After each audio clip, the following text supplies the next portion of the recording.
Hello bachcho, let's see this question. The question says, how many common tangents can be drawn to the following circles x square plus y square equal to 6 and x square plus y square plus xx plus 2y plus 1 equal to 0. Clear. देखिए यहाँ हमें क्या करना है, जो given to circles है इन to circles में कितने कॉमन टेंजेंट्स होंगे वो हमें बताने हैं. क्लियर. तो देखिए यहाँ हम क्या करने वाले हैं, जो सबसे फर्स्ट सर्कल है इसका यहाँ पर रेडियस और सेंटर देखेंगे, ऐसे सेकंड सर्कल का भी रेडियस और सेंटर देखेंगे और उससे फाइंड आउट करेंगे कि हमारे पास नंबर ऑफ कॉमन टेंजेंट्स कितने होंगे. क्लियर. तो देखिए सबसे पहले जो फर्स्ट सर्कल हमारे पास है उसके लिए हम बात करते हैं यहाँ पर. For x square plus y square equal to 6 को मैं नोट कर सकता हूँ रूट 6 स्क्वायर. ठीक है. तो standard form x square plus y square equal to r square से अगर मैं कंपेयर कराऊंगा तो हमारे पास सेंटर होता है ओरिजिन 0,0 और रेडियस हुआ करता है आर. तो यहाँ पे हमारे पास सेंटर तो हो जाएगा C1 से डिनोट कर लेते हैं 0,0 और रेडियस की अगर हम बात करें यहाँ पर तो रेडियस हो जाएगा हमारे पास रूट 6. क्लियर. इसको मैं यहाँ सिंपल R1 से डिनोट कर लेता हूँ. जो रेडियस हमारे पास चल रहा है इसको हम यहाँ पर डिनोट कर लेते हैं R1 से. क्लियर.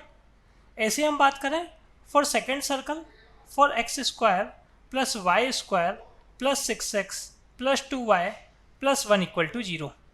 क्लियर.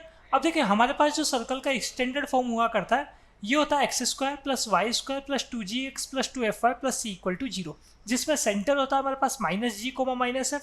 ठीक है. तो सबसे पहले तो हम सेंटर देख लेते हैं. यहाँ पर सेंटर हमारे पास C2 -g, -f मतलब -c, -1 हो जाएगा सेंटर तो.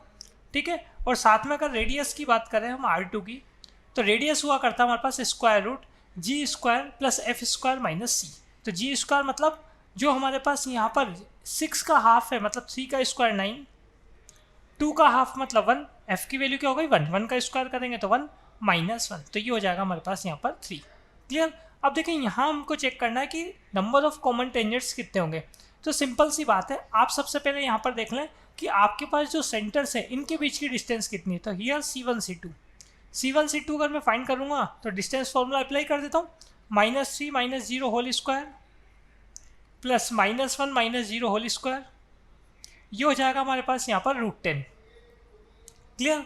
ऐसे हम बात करें है ना, रूट के अंदर 9 + 1 कितना हो गया √10 हो गया.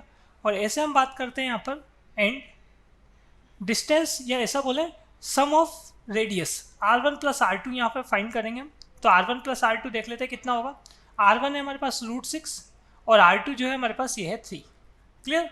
अब देखें यहाँ हम बात करें तो C1 C2 जो हमारे पास आ रहा है √10 की वैल्यू हमारे पास क्या होगी 3 पॉइंट समथिंग होगी. ठीक है. और जबकि √6 + c की अगर हम बात करें तो ये तो 5 से ज़्यादा होगा.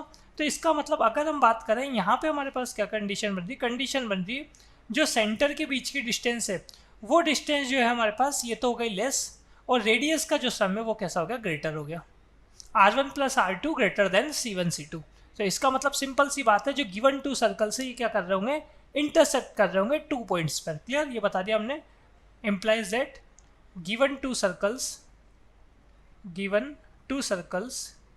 intersects 2 points.